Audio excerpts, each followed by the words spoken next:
We're live. I don't have a hat. Oh, snap. Yeah, I just realized that. Yeah. You don't have a hat on. How does it feel? It's very free. Yeah. It's very freeing. It's nice.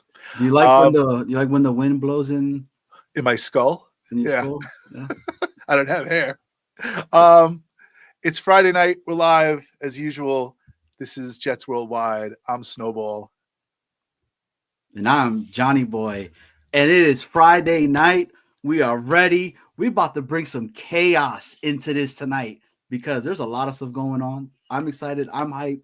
Snowball has been in the lab, putting in work, doing what he needs to go ahead and do to get today ready to rock and roll and start off your weekend a little, feeling nice. But Snowball, I feel like I haven't seen you in forever, man.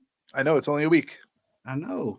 This week has been chaotic. And the at perfect work, man. person. Yeah, work has been crazy. All right, let's roll the intro. Let's get right into things because I'm anxious to talk to our guest. All right, we'll see you in 1 minute.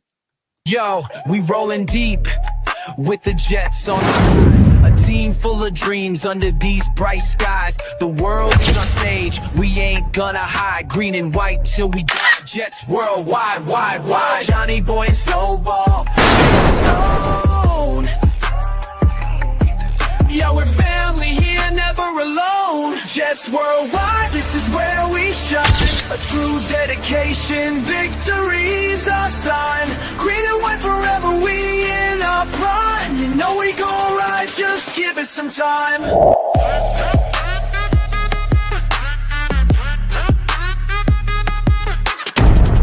2025, hear the crowd going wild. You know we spitting truth, nothing but style. A city that never sleeps, we going buck wild. Our hearts beat as one. Jets worldwide, wide. Victory's a feeling, we won't let go. We won't let it go. We just can't let it go. We just can't let it go, man. That's for sure. All right, listen, I'm anxious to get our guest in right away. Johnny, you want to bring him in? Oh, of course.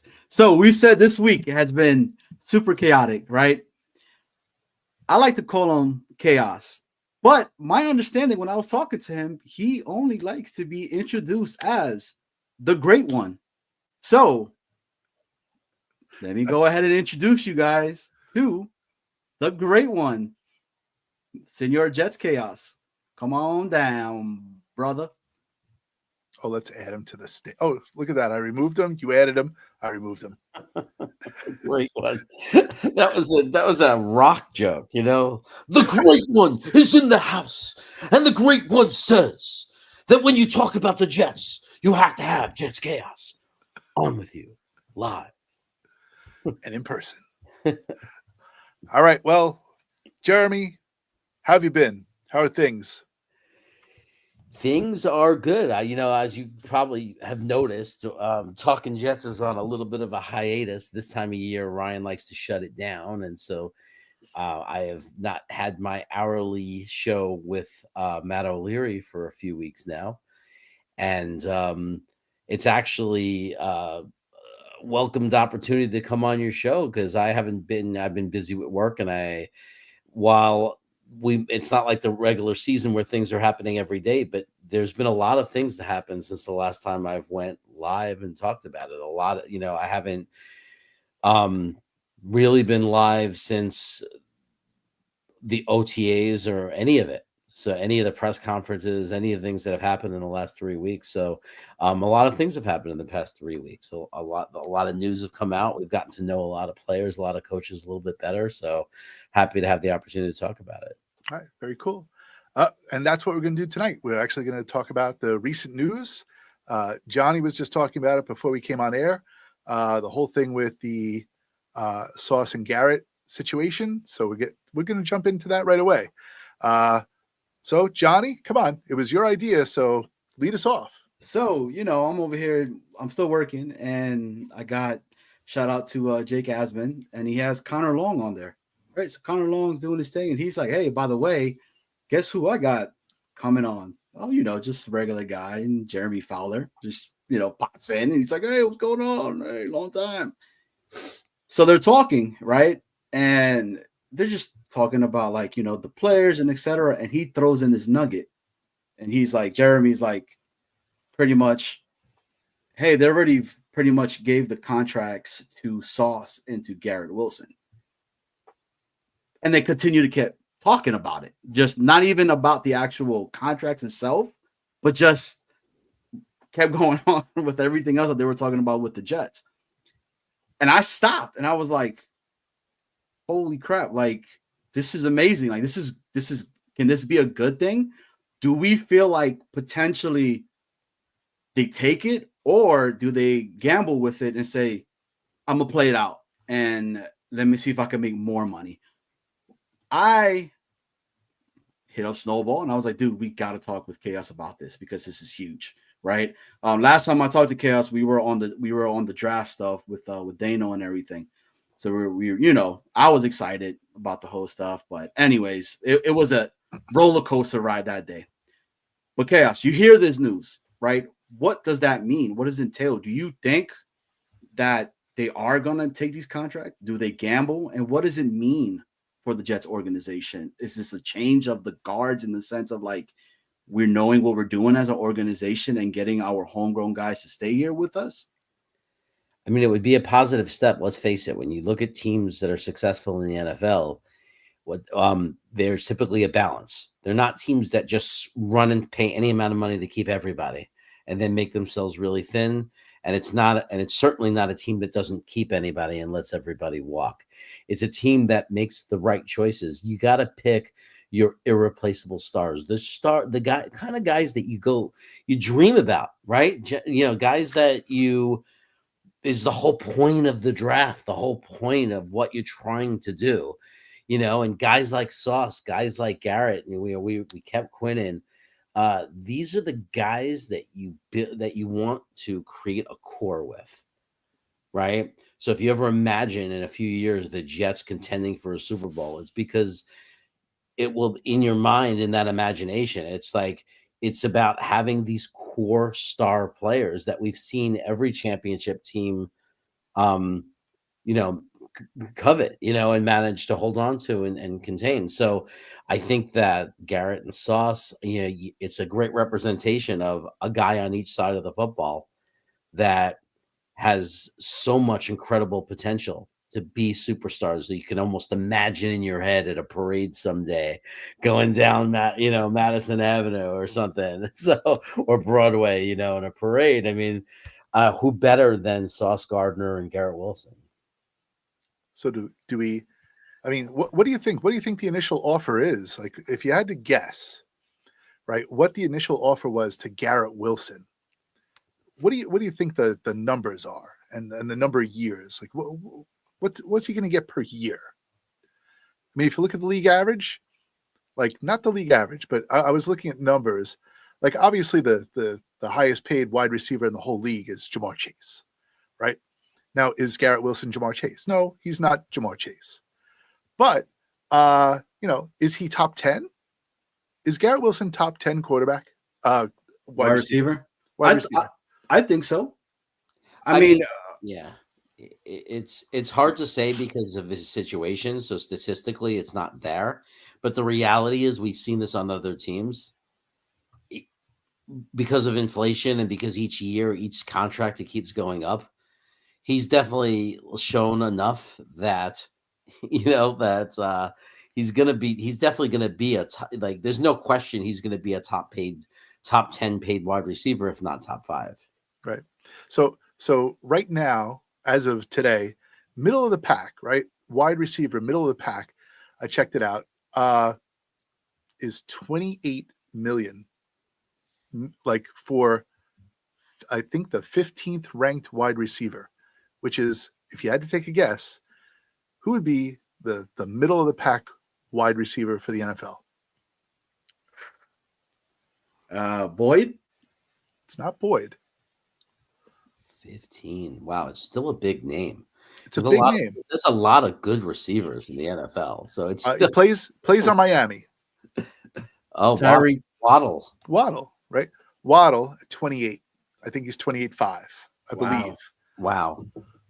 So judging Garrett Wilson in that situation, what's a fair number to give him per year, would you go 30? 31, 30, 32. I would. I think that's what you're going to see, and I think 3.5 of it's going to be guaranteed. So I think you're looking in around 30, right? The 30 range per year, 100 million range guaranteed. So it's going to be 3 years full, the fourth year partial, and then it'll be like a 5-year contract or something, right? So 5-year, 158 million, 100 million-ish guaranteed. That covers 3.5. That would be my guess. Okay, I think that's fair. I think that's the ballpark. That's probably where the Jets would. Now, would the Jets lowball first and then build up, or are they coming at it right away, hard and heavy? They want this guy. They know he's going to be a future star. Like, to me, I mean, I would start with 30. Now, what does Garrett want? That's the other part of the situation, right? What do you think he wants? What do you think Garrett is aiming for? I mean, I think he deserves it. If I'm being very honest with you guys, I mean, this dude's been a mature cat to where he's had every single reason to be the person to throw the New York Jets organization under the bus, and he's never done that, not once. So that to me shows character. That shows the type of individual that he is. Does he get pissed off on the sidelines? Yes, of course, but it's because he wants to win. And any individual that's ever played in a sport like that to that level, you want to win. You're going to be pissed off and be like, dude, I'm open. Give me the ball. Why are you not giving me the ball? Why are you force feeding the other individual that's on the other side from me right now? I'm wide open. What are you doing? Like, he's had how many different quarterbacks and still put up the numbers that he was able to go ahead and do? Yeah, I mean, that's his number one selling point, is that he's been able to produce under the freakish conditions that he's been in. So I'm with you. I'm with you, Johnny. I believe I wouldn't go. What's too much? What's too much for Garrett Wilson? 40. 40 is too much. Yeah, definitely. if they enter the 35 to 40 range and it's like 4 years fully guaranteed, like if they come up with some whopper like that, I mean, look, it is what it is. One thing you have to understand, though, is the most friendly kind of contract to sign when it's a big contract is when you're retaining a player where you still have another year of their contract, right? That's where you see all the contracts that look really bad when you first read it, like Jalen Hurts. And then you look at the details of the contract and you say, oh, that doesn't look so bad. It doesn't look like they have to ever pay him that much at one time. A lot's pushed to the back end. They're able to manipulate it in a good way. I think that's why it's so important to extend them and get these deals done now this way, because this ends up being the way you sign big contracts in the most team-friendly way, is when you do it when they still have a year left. Right, you have the franchise tag to really have them for 2 more years.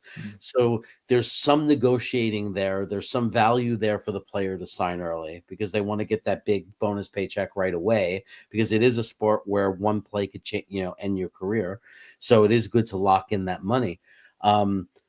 And it's just great and team friendly because we've seen how these contracts could be manipulated. And when you do Sauce and Garrett at the same time, what that gives you the power to do is kind of flippity flop when you feel the hit of each contract, right? Like you could manipulate that so you're not feeling both of them at the same time too much.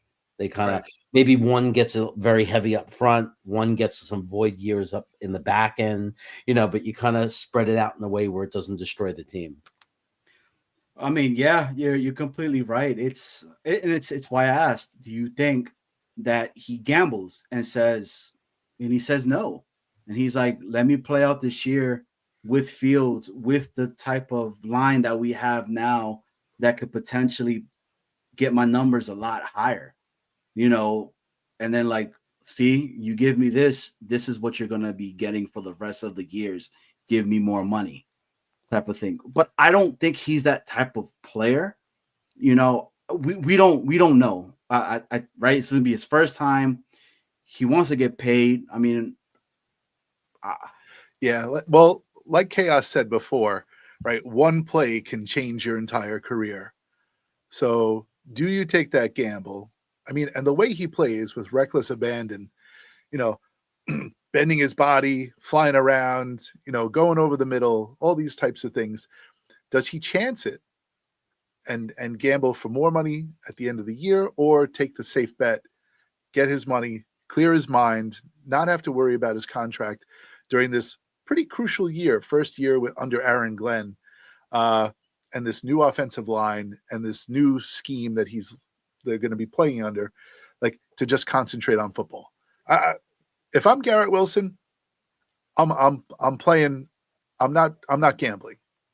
I'm looking for the sure bet. Typically, players only gamble when they're really unhappy with what's being offered, and that's usually very bad news for the fans and the team when you're that far apart. Because the goal of the player is to lock the contract down as soon as they can in their career.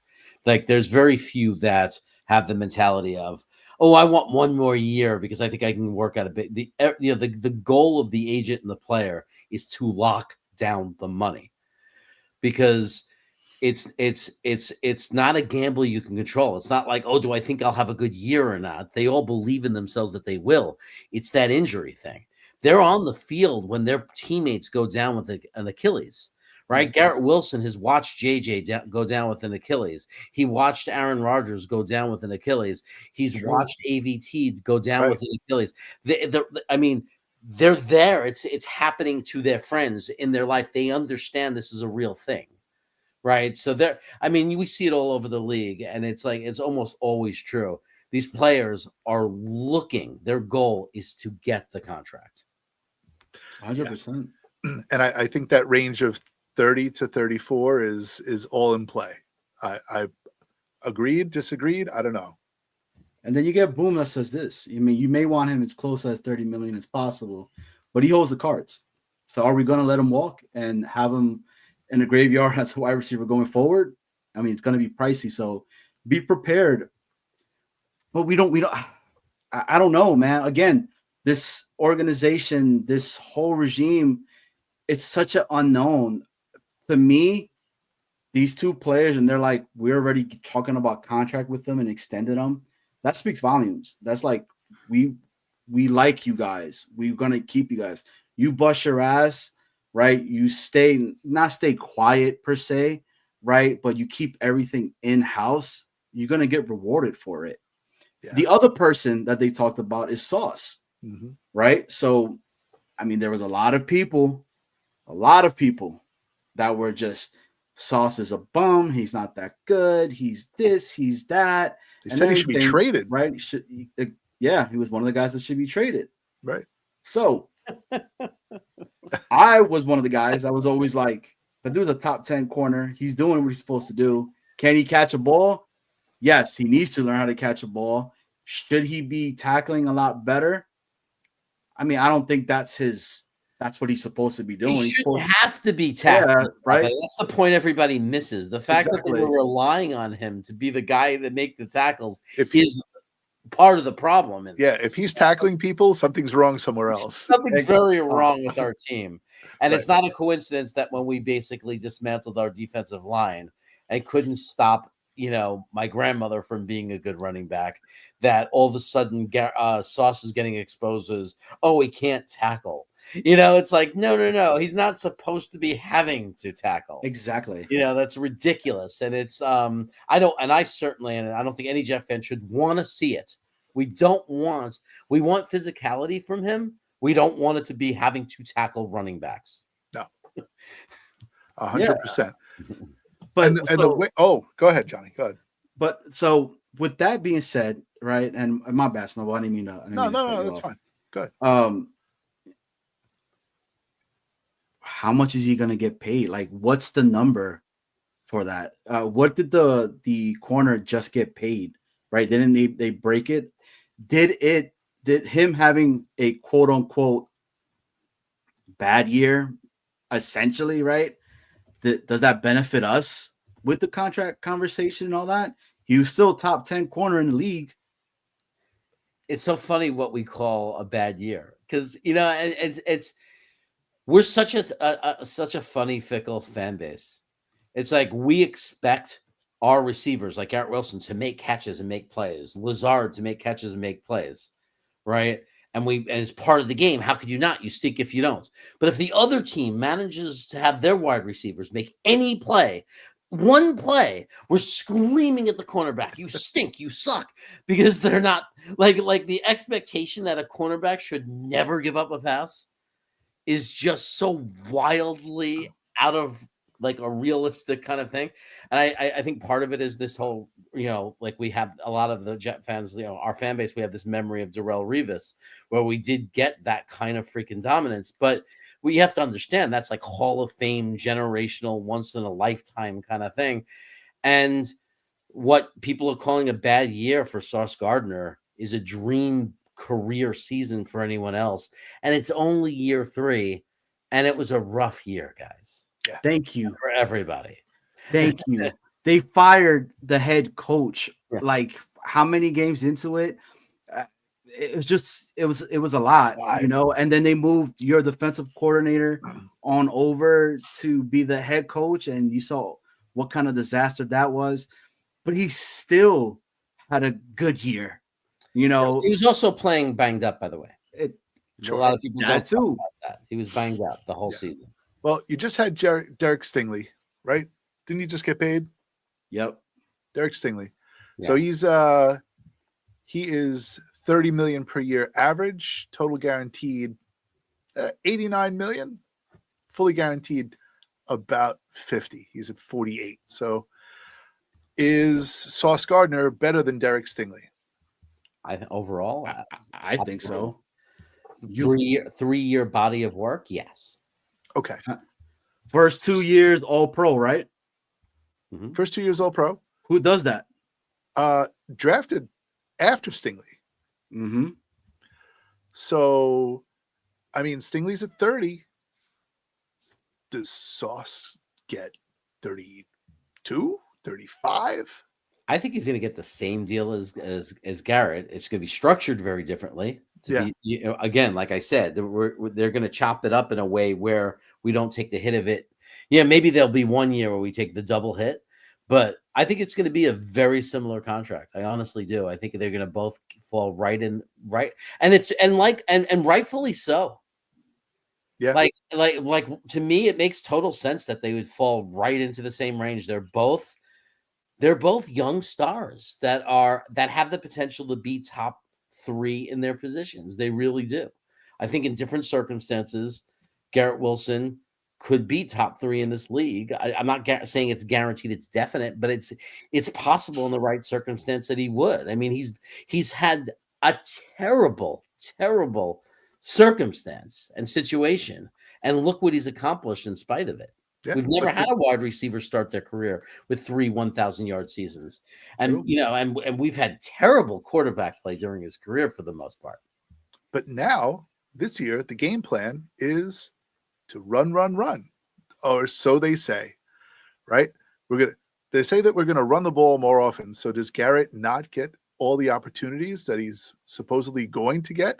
How does he prove that he's a superior wide receiver when we're running the hell out of the ball? He's scoring touchdowns left and right. He's breaking it off. I've been saying it. I don't think this is going to be a straight run. I think it's going to be very balanced. I think a lot of it is smoke screens that they're trying to put out there to keep people off their, off balance and whatnot. But I don't I really believe in Justin Fields. I really do, and I know, I know my guy Murph is always I'm always giving him crap. I'm always like, dude, MVP Fields, baby, let's go. But I think this kid has never been given a chance, a real opportunity to flourish in a real quarterback NFL scheme system for the type of individual that he is. It just hasn't happened for him yet. You saw some glimmers of it last year, and from my understanding, from friends that I know that are Steelers fans, this was more from the top, talking about, I want Wilson to be my quarterback, and that's pretty much it. Or you're going to get Tomlin's going to be kicked, so. I don't think you're ever going to see. I think this is the proportion of passes that are going to go. So maybe we are going to run more, and that's fine. And we are probably going to run the ball, and we should. We really should. We need to be identified as a when you're identified as a running team. That doesn't mean you don't have a big WR1 that puts up good numbers. Remember, we could be a running team. Both things could be true. Understand that there's a reason why we waited to the fourth round and we took a role player like a speedster wide receiver to take the end off. There's a reason why we're just okay with Lazard. And I think part of that reason is not only because it's a 2 to 3 year process to retool and build a team, but I think it's also because you have to understand the type of offense they're going to run. And I think that type of offense that they're going to run, even if it's more run heavy, is going to be the most beneficial offense for Garrett Wilson that he's ever played in. Because when you talk about RPOs, when you talk about quick slants, when you talk about one read, he's that read. That's why they didn't go crazy for the rest of the wide receiver room, because Justin Fields is not a quarterback that's going to drop back in the pocket and go through 1, 2, 3 progressions. Okay, this is a quarterback that's going to drop back. He's going to look at Garrett Wilson. It's either there or it's not, or he's going to check it down to a tight end or a running back, which will be Breece Hall, Smart, whoever it's going to be. Right, Mason Taylor. Or he's going to right. It's going to be one read, check it down, or it's a design running play where he's going to run and take off with it, or the check down doesn't look good and he sees space and he's going to run. That's the kind of offense we're going to see. Quick slants. It's like snap the ball within 1.5 seconds. The ball's in the air, and you're going to see Garrett Wilson being the recipient of that. So I actually think that we could be a run heavy team, where Garrett Wilson is the guy who's still going to get 1,300 to 1,400 receiving yards. Yeah, well, from your lips, I hope you're right. Which kind of brings us. It's kind of like a nice transition. So we're in agreement that that Sauce and Garrett, similar contracts, structured differently, but in the same ballpark of that 30 to 34 million type of a deal. Yeah, I mean, you got Sauce that could essentially cover the best wide receiver of the opponent, shut him down. You don't have to worry about that. Why would you not want that? Right? Yeah. Like, give that to me. Let me have that for the rest of his career over here. That's one less thing that we have to worry about. Wilson, make that guy a Jet for life. He came out and said, I want to be a Jet for life. Sauce Gardner has been on record. I want to be a Jet for life. I will be pissed once this organization starts to succeed, starts to have lots of victory, and I'm not there, because I was there when it was all crumbling down, when it was all the hell, when we had Brink Johnson talking about our Madden ratings and all that. We could all hope for this as well, so hell yeah. All right. So nice transition now to we talked about, we got into like Justin Fields, right? And how he's going to succeed with this new offensive scheme, running all those different types of things. I wanted to talk a little bit about Justin Fields and like his history and where, since Chicago, what's happened to this guy and who he's had as his supporting cast. And, regardless of who's been with Justin Fields over the years, for me, I mean, and I'm sure you guys can agree, people in the chat, if you want to, kind of chime in the chat, it's been a rocky road for Justin Fields, but he's had the opportunities to like improve year after year. I don't quite know why. Like, I can understand Chicago's point of view, right? With what transpired in Chicago when Justin Fields was quarterback. He had some pretty crappy offensive coordinators when he was there. And he had an offensive line that was not really the greatest. Mm-hmm. So I was just looking at statistics. When he first came in, Bill Lazar was his offensive coordinator. Right now, Bill Lazar is the Houston's senior offensive assistant. So what's that? He was that guy that was in the screen during the Power Rangers, right? Yes. Like in like Zordon, right? That's... Laser Mazer. Yeah. Yeah. Okay. But he's been the OC for Miami. He's been the OC for Cincinnati. He was a consultant for Penn State. He was the Bengals QB coach. Like, and he's jumped around, bumped around. He's been all over the place, Bill Lazar. And his first year with Justin Fields, I believe they were 6-11. Just looking at notes. And then after that, like, just not the right type of a person to be his OC. And then after that, he had Luke Getsy. Luke Getsy is now the Green Bay senior offensive assistant, not an offensive coordinator. He was with Chicago. They were 3-14, 7-10. In 2024, he went over to be OC of the Raiders, and now he's with Green Bay. So these are people who have not had the greatest, tenure with offenses. So it's pretty. What was that? Oh, when Fields was in Chicago, Soldier Field, they changed to be a hospital field. It's true. It was so bad that year that he had, like, what was it, like a crazy amount of yardage? Was it over 1,000 yards that he ran that year? That offensive line was the second to last worst offensive line in the entire league. True. The New York Jets offensive line was better, which is crazy, which is nuts. So so put that into perspective in regards to this guy. I remember him in Ohio, Snowball, when he was there. He did not run. He was in the pocket going through his progressions. Yeah. I mean, but you had some beast of wide receivers too. So Chicago 2021, 1,870 yards, 7 touchdowns, 10 interceptions, a passer rating of 73%. 2022, 2,242 yards, 17 touchdowns, 11 interceptions, a passer rating of 85%. 2023, Chicago, 2,562 yards, 16 touchdowns, 9 interceptions. Interceptions are, averaging around 10, but TDs are going up a little bit. And then Pittsburgh only played 6 games. Record was 4-2. Yep. 1,106 yards in 6 games, 5 touchdowns, 1 interception, passer rating of 93%. So, yeah, go say it. What was the how many of those touchdowns? The 5 touchdowns you're talking about are the ones that he passed, right?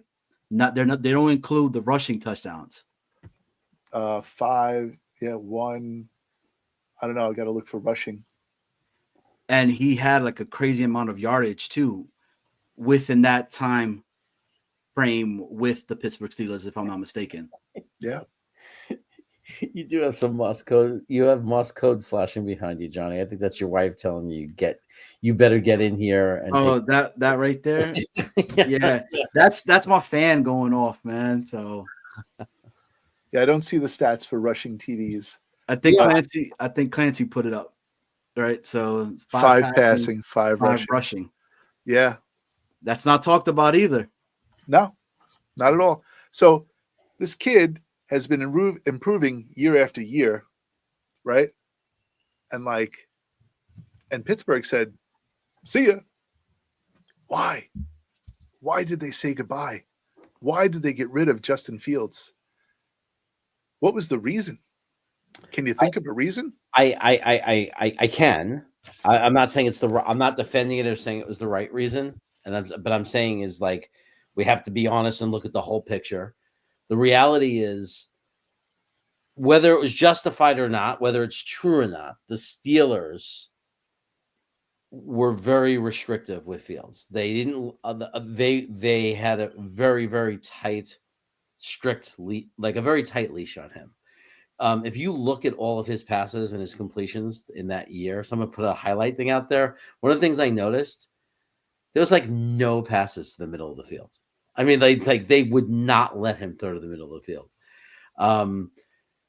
There was a lot. He was on a tight leash, and I'm not saying it means, but definitively he can't. I'm saying that they made the decision with Justin Fields that they made the decision that they were limited in what they can do. They benched him for Russell Wilson because they felt Russell Wilson opened up more options and less limitations based on his history and his past, right? So people could argue all day they did the wrong thing, the right thing. I'm just kind of doing the reasoning. I think with us, what we have to understand is, and what we have to hope for, is they were wrong to put such a tight leash on him, and that we can trust him to throw more up the middle, and that True. he's not restricted. Like he is able to use the whole football field. So now Pittsburgh is left with Mason Rudolph, Skylar Thompson, Yep. And your guy. and my guy Will Howard, which I believe he will be playing football at the end of the halfway through the season. But besides that, what's that? That would make sense. Yeah, I believe he will be. I mean, think about it. If he's the guy, he's the guy. If he's not the guy, he should still play. Because if you're Pittsburgh, you're thinking like we are. If Justin isn't the answer, you're thinking next year would be a great draft to be in good position to grab a quarterback. Exactly. But Aaron Rodgers, there's that name again.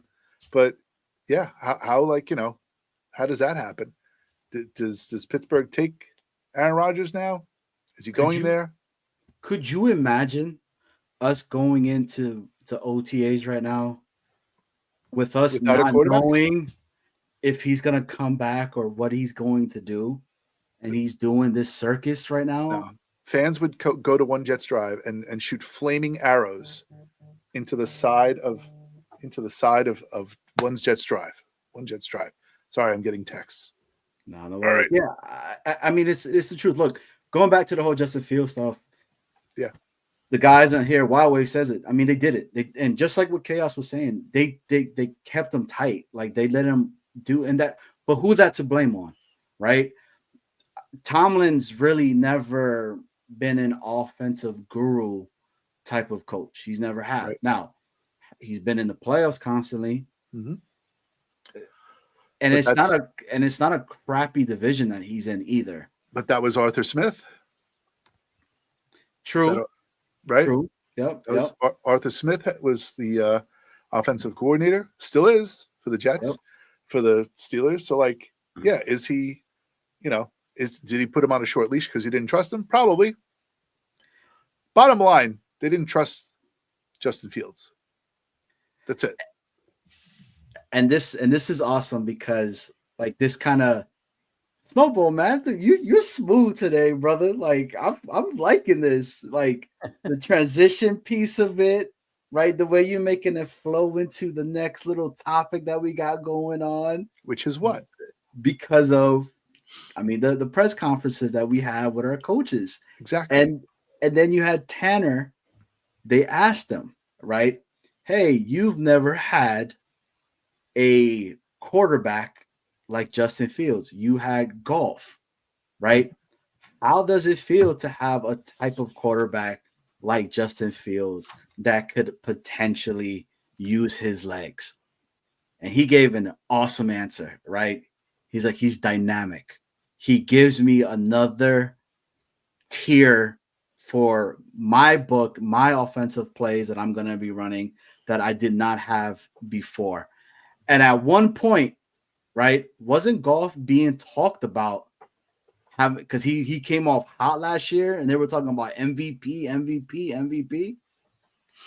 So yeah, dude, I like it. It's a whole new set of tools in the toolbox for Tanner Engstrand, which leads me to this, right? Tanner Engstrand, okay, first year offensive coordinator. And I did a little history on Tanner Engstrand, right? People probably in the chat, his history, right? University of San Diego. He was a graduate assistant. Then he was an OC. Then he was assistant head coach. He became an offensive analyst for Michigan under Jim Harbaugh. So he's, had some experience with Harbaugh, which is really nice. Then he coached in the XFL.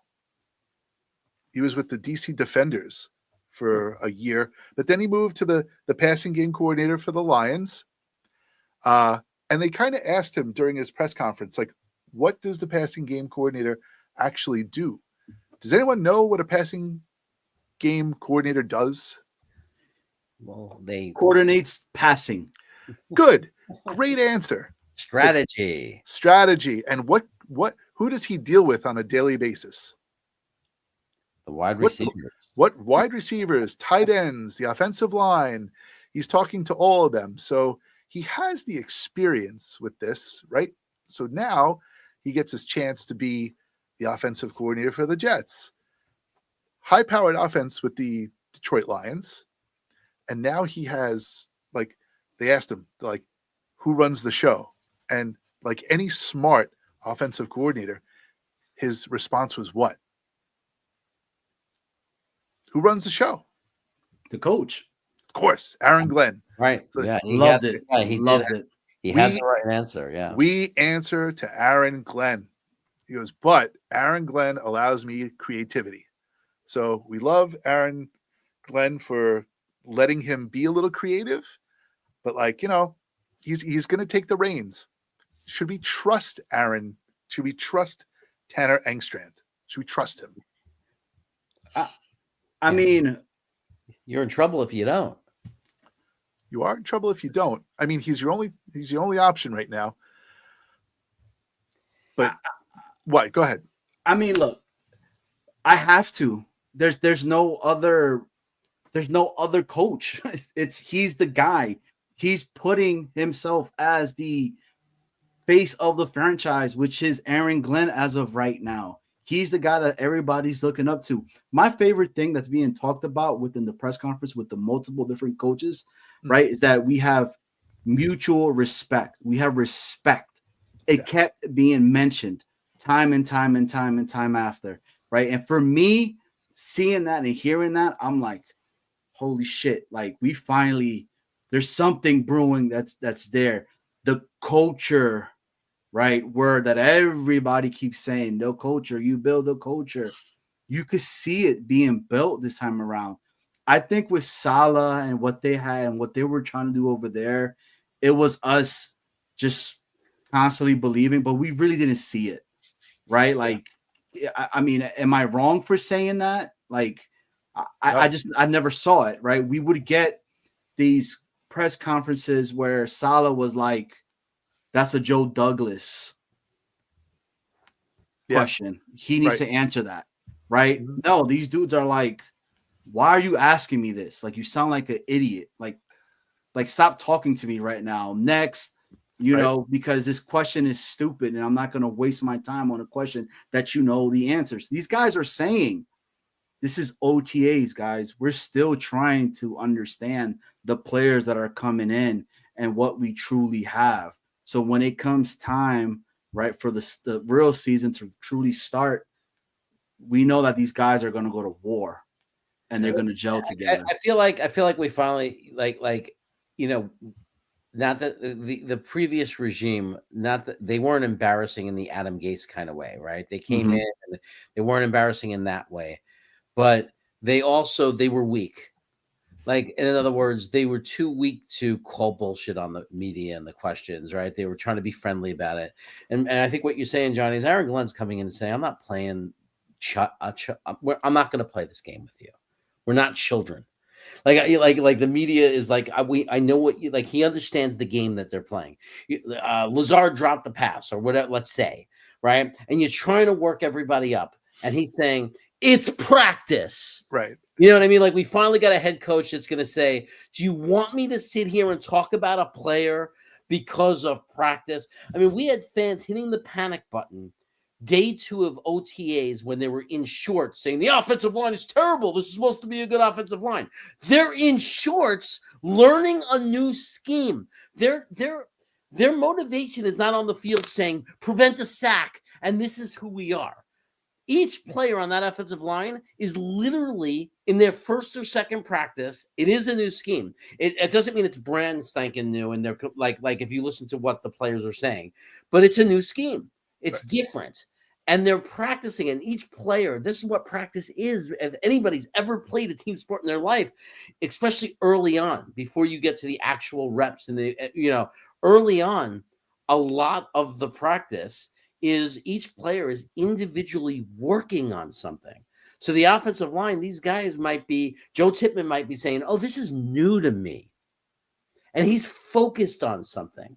And they're not worried in shorts that the defense, where all that guy has to worry about is get to the quarterback, right? But the offensive lineman is trying to figure out, what do I do in this situation versus this situation? And now my teammate has to, that's going to take more time. That's going to take the whole summer. They have to get, and even we see it into the season, a few games that a team has to come together. So I think we finally have a coach that's willing to say, like, I'm not going to, like, you know, he's not going to put up with this nonsense.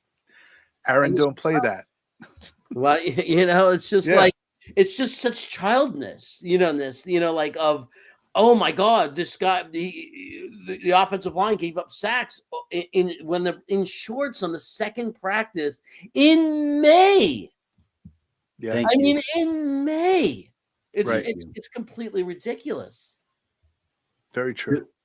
I'm on the same boat with you, Chaos. Like when they have people out here saying, "Oh my God, Justin Fields went 11 for 11, baby!" Like I'm like, this dude should be going 11 for 11, where there is nothing going to happen to him. He knows he's not about to get hit, right? Like, what are we even talking about right now? It's voluntary OTAs. Like these dudes, they're trying to learn each other, and it's exactly what they're practicing the schemes. They're trying to practice the position they're in, and I think I love how everybody showed up. Everybody showed up. Nobody went to Egypt. 100% attendance. 100% attendance. There was a clip that I wanted to play. We talked about Tanner Engstrand, but I want to talk about Steve Wilkes. If you watch the press conference, he manhandled Rich Cimini at one point, and I just want to share that with you. Can I share it with you? Snowball. Yeah. Can you do the face that Wilkes had when he was asking him them questions? Oh yeah, it was like, Dude, it was like I thought he was about to jump over the podium. I'd be like, "Fool, I pity the fool," right? Like, don't talk to me like that. Like, what are you talking about? I want to add this in. I just want to, if I can play this clip. Let me see. Let's do this. Right. Take the mute off. Can you hear this? Yeah, I'm going to take this off. Yep. So what was it about this job that made it attractive to want to team up with Aaron Glenn? Well, number one, I have a lot of respect for Aaron. We've known each other over the years, never really worked with one another, but being in the same division, we had a lot of conversations, particularly at the combine, talking philosophy, those kind of things. So throughout the process, we stayed in contact. And when it narrowed down to the Jets, I got really excited because I've been, from afar, I know the roster, I know the personnel that we have on the defensive side of the ball, and a lot to work with. And with his relationship with the organization, I felt like it was going to be a great connection with ownership. What do you like about the roster, the personnel, and guys who've been here? We have Sauce, Quinning, guys like that. Well, you just called two guys. I just want to find the spot where he like puts him in his spot. Hold on. About that, he stepped up, taking the leadership of Brandon Styles. How much you kind of blending the two of them together? I really think it's a collaboration of both our schemes and what we're trying to get done. But most importantly, as Coach AG talks about all the time, it's not really about this, our playbook. It's about our play style. And that's the thing that we're trying to emphasize and communicate with these guys, the physicality, the effort, the demand, being smart, not beating ourselves, understanding situational football.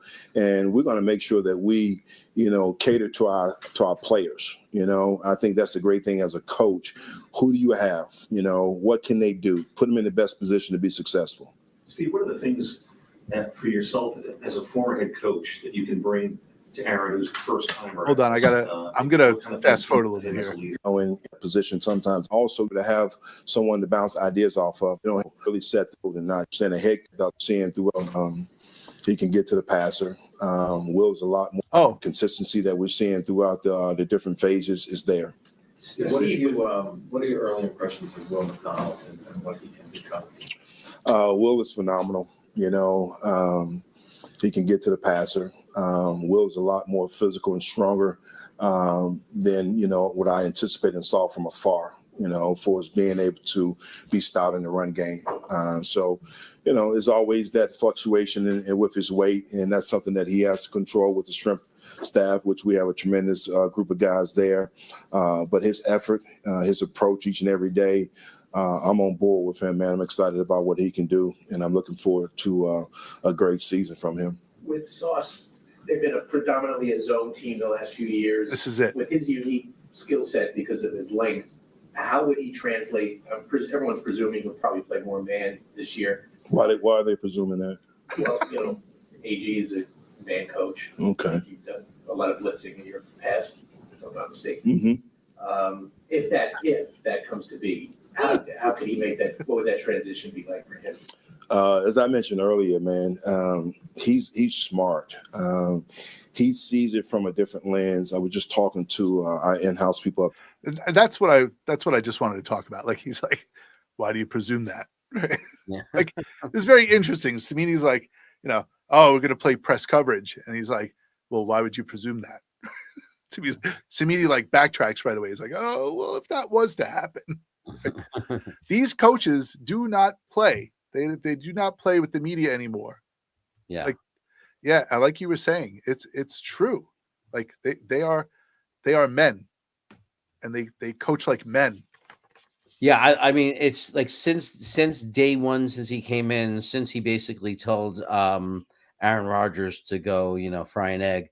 Aaron Glenn has proven to be a guy who just doesn't give an F. Yeah. Like he just doesn't care. He's like, like he's gonna do what he's gonna do. And you know what? He's a no bullshit guy. And if you look at successful coaches in this league, and some of them not even popular. Right, it hasn't been a popular thing. They've been arrogant. Oh, they're arrogant. They're an asshole. They're this or that. But when what a winning coaches have in common, they don't cater to this nonsense. They don't get manipulated by the fans whining or the media. They just their attitude is, this is how I do it, and this is what I'm doing. Yeah, no question. Yeah, Jeremy, we're about the same age. I really do get Parcell vibes.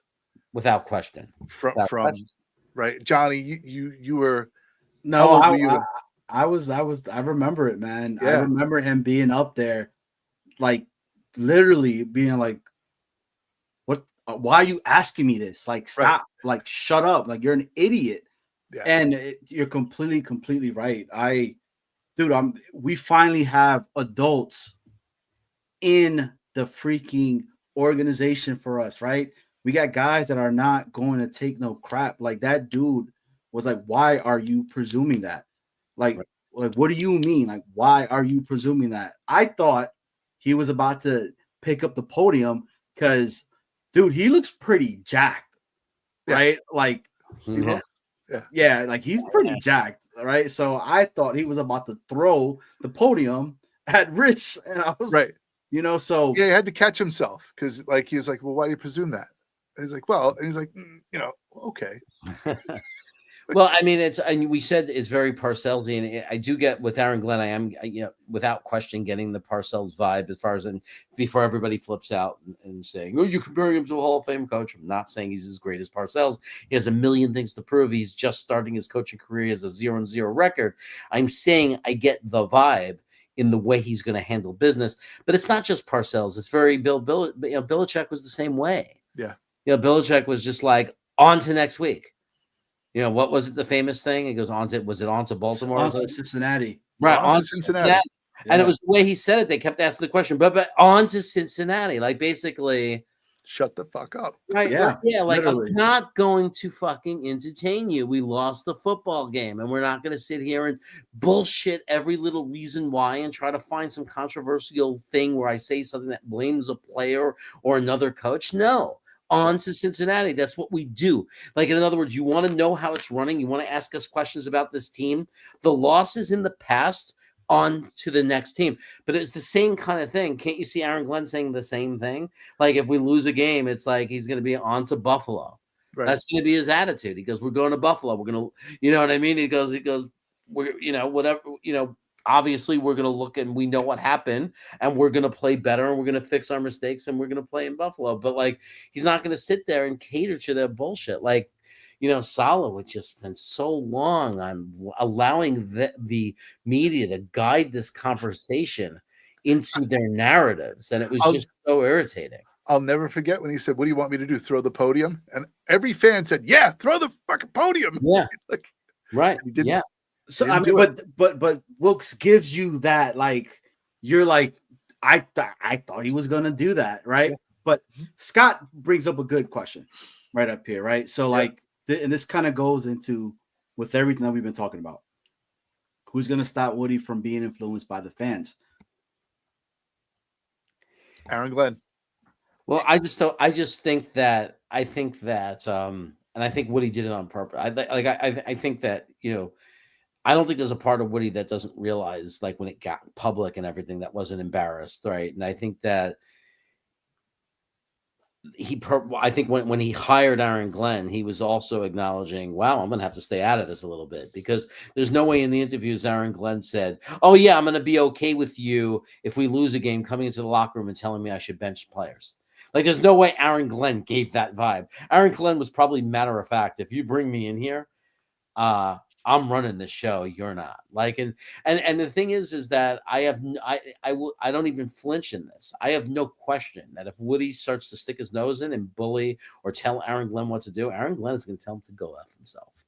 Probably. And I mean, Woody said it, right? Woody's come out and he's like, I need to do some self-reflecting. I need to, see what I've done in the past and be a lot more hands-off. This is their show. This is their boat, and I'm letting them run. He said that. Like, this dude came out and said that. And I was like, holy shit. Like, I think AG sat down and was like, you start speaking some nonsense, I'm chin checking you right then and there. Yeah. And he's about business. This is what everybody in the chat is saying. And it feels good to have that, to have the confidence in a coach going to. Now, when Salah was here, though, he was the hot coach that everybody wanted, right? He was supposed to be this fiery guy, and it never really showed. Well, you can never tell on how someone's going to react or what's going to, how they're going to react to certain situations until it happens. And, I think that one of it's very hard. And this as an educator too, is Snowball. Yeah. It's much easier to establish who you are and your structure and your routines as soon as possible and not try to change along the way. Yeah. Right. So I think that what I would expect Aaron Glenn to do is from day one, and I think he's done it so far, and I'm happy about that, is he from day one is probably drawing those lines. Like, you know what I mean? Because you can't then say, after you allowed it for 2 months, I need you to stop bothering me and coming in here and I stop kissing your ass. Like, it's too late. Yeah. Like, so I think Aaron Glenn is probably, he's going to establish from day one, this is the way this is going to work. And if it, and he could go up to Woody Johnson, because what is Woody Johnson going to do? Is Woody Johnson going to fire him now? No. Can you imagine if 4 games into the season, they're 2-2, let's say, and he starts telling Aaron Glenn what to do, and Aaron Glenn says, "Get out of here, take a walk, turn around and leave the room." Oh, you're fired? Like, no, it's not going to happen. So it's like Aaron Glenn right now, he has the status and the authority, because right now there's nothing Woody could do. What he needs to do, and what I think he will do, is he will maintain that to the day he's fired. Like, if it doesn't work out, but like, he'll say, you could fire me, but it's not going to, but I'm never going to. And we watched this happen with Salah after year 3, sit in a press conference behind you on a podium with my shoulders down in defeat like this. Yeah. Because we all saw last year, before last season, the end of the season before last season, that's what Salah was. His head was drooped down, and he sat there like a boy in the corner with the dunce hat. You will never see Aaron Glenn do that. You'll never see that. No, I Nah. think there's a clause. There's a clause in Aaron Glenn's contract that says no bricks in the locker room. 100%. Yeah. Knob, I mean, so I started something that Knob said, and it goes perfectly in what we're talking about. You remember this, guys? When Salah and our old GM, right? JD was all text a whole picture of Corley and said no matter what, Yeah. then never use them or develop them the right way. It was it was a debacle. Like Yeah. they didn't know what they were doing. It was like, you know, a bunch of toys on the floor and they didn't know which one to pick up first. So again, like you said, Johnny, we have men in the building now. Yeah, and they're not taking no joke. Yep. But the one wild card for me that I was really looking forward to hearing from, because I felt like he's really the unknown, right? Yeah. I mean, Tanner, you know, he has his stuff. Also, if I'm not mistaken, wasn't he a quarterback too back in the day? Tanner Engstrand? Yeah, I'm pretty positive he played the position as a quarterback. But it's Banjo, Yes. right? Banjo coming over. Chris Banjo is the new special teams coordinator. Now, Aaron Glenn has been constantly talking about special teams and how special teams can really change the outcome of a game. I wonder where he learned that from. I wonder which coach influenced them there. Right? So exactly. So for me, he brings Banjo over, an unknown. They get rid of everybody, man, like everybody. And he's like, this is my ship. I'm the captain now of the special teams. You know, so Chaos, I'm going to ask you this, right? What is Banjo? Like, what is he bringing? And when you're saying, who does he sound like, right? Who are you talking about? Well, he just sounds like, you know, he has a real tingy sound, a real tingy, deeper, richer sound, you know, when Banjo comes in. It's a lot of tang and twang in the sound, you know.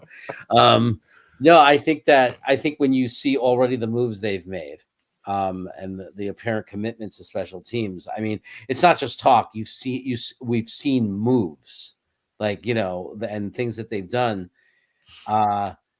It's very clear, you know. I don't know if a lot of people remember this, but when Parcells was the coach of the Jets, it was really funny. I forgot who covered it or why I know this, but Parcells would sit at practice and spend an hour with the punt returners, literally coaching them on how to field the punts, what decisions to make, how to get the momentum, how to get that early burst. Like, he was so into special teams. So I'm just saying, to have Aaron Glenn right away come in, and one of the first things he's do is starts to architect that we're going to have I think his goal is to have the best special teams, to be the number one special teams in the NFL. I think that's what he's pushing for. He doesn't want to just be good. He wants it to be, you know, part of the team that's actually going to influence, you know, the momentum and the swing of games. So that's the vibe I get. Special teams is points. You know, they are point scorers, and they are field position setters. So that you start with special teams, you end with special teams. So I believe he's taking a chance on Chris Banjo, but he seems to be making. I mean, you don't get good things if you don't take chances sometimes. I do see that there is a spike in viewership right now. So if you have not hit the like button, please hit the like button. And if you have not subscribed to our channel, please subscribe to our channel. Yeah, please do. Infrared is out there. Infrared. Wow. E Boogie's in the building. What's going on, E? We got Armand, So you Foster. My guy Wild Wave is out there. Wild Wave's in here too, and a new name up here too that I haven't seen, and he's the one that said, you know, Tanner Armstrong was his quarterback in San Diego State with the Aztecs. Nicholas Walls, welcome. Appreciate Nicholas you. Walls. I know Nicholas Walls. I've met okay. Nicholas Walls. I've gone to a game courtesy of Nicholas Walls. He set me up with tickets for a Chargers game once. Wow. And I've had a beer with Nicholas Walls. Welcome, Nicholas. That's Saint Nicholas. So, but then this comes, right? And I was saving this one because it is a lot of people are very torn about us moving off of Morstead. Okay. Not at all surprising. It's money. It's not at all surprising. He didn't have a great year last year. Everybody's looking at one stat. Got to stop looking at the average yards per punt stat. Like that's the only stat. There's like he did not have a good year last year. Forget about the average. It's also about consistency. He had too many bad punts. He had too many punts that hurt this football team. And he also blew it a lot when we had lots of opportunities to pin teams back. He was so good the year before, so good. And he wasn't last year. And he's like, what, pushing 40? And this team clearly wants to get young, and they were able to save money. And this is just like it's a management of resources. And he's simply, if he was as good as he was 2 years ago last year, if he was that good, we would have I'm sure, spent the money and kept him. He wasn't. Yeah. Well, 49ers are in a different position than us. So I understand why they picked him up quick. I think That's fine. I think with the Morstead, for me, look, I love Morstead, man, but I think he's in that same category with Aaron Rodgers, right? In the sense of you got the older head that's there that a lot of the young guys look up to. And imagine being, right, Banjo in the special teams freaking room, and he's talking in the front, and then everybody looks back at Morstead. Yeah. And what are the Niners paying him? I don't know. No idea. Yeah, let's get that information. Are they paying him $3 million or $2 million? Are they paying? Like what are they paying him? Because and it's just a different situation. The Niners have been there. They were in the Super Bowl just the season before this past season. I mean, they're just like if he is the best we can do right at this moment. We have a young guy. Clearly, we don't know anything about the guy we have. We don't know anything about why we did it. Clearly, we have a younger guy that they believe clearly that they could save money, and they have a younger guy who could do just as good, if not better, that could then be there for a longer period of time. I'm not saying that they're 100% right. We might regret it. Right? He might have a great year in San Francisco, and we might have a punting problem. Yeah. Right? He's getting 1.2 million guaranteed. Right. He's getting 1 point. He's getting pretty much the minimum for a veteran. Right. So that's a different situation than what we were going to have to pay him. Right. Right. So there you go. So obviously, there's you make a bunch of decisions, right? Personnel wise, you make a bunch of decisions. No one's going to be 100% accurate. We don't know that it's going to be 100%. They're gambling clearly that we don't know this punter they're looking at. We don't know the talent that they knew was available. We don't. They're looking at film. They do. They're feeling, obviously, and it doesn't mean they're going to be 100% right. They're going to be wrong in some areas, but they're determining that the risk factor, that this guy's going to be such a drop-off from him versus the guaranteed money we're going to gain, even if it's $1 million, $1.5 million, that kind of shit adds up. Mm-hmm. People forget that because you do that in a few different places. The next thing you know, you have an extra $5 million, right? So the bottom line is we don't know if that's the right decision or not. You might emotionally disagree with that decision because you like the player. I love the player. I like the guy. I thought he was a great Jet. I will always respect him. I would love to meet him, and I'll tell him that. Thank you for what you did for us. But that's not what they're basing their decisions on. Did the Jets give him a thank you tweet on Twitter when he left? I don't know. Did they? Because they gave it to Greg the Leg. I hope they give him a thank you tweet.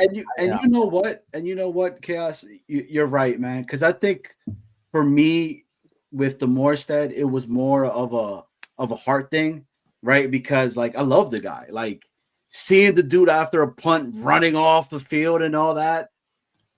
I mean, we got rid of all of that stuff, right? Like, And I just want to address the question of we're not hurting for the cap. Like Boomtown saying that's not an argument. Like we're not back against that's nonsense. I'm sorry. We're trying to extend Sauce. We're trying to extend Garrett Wilson.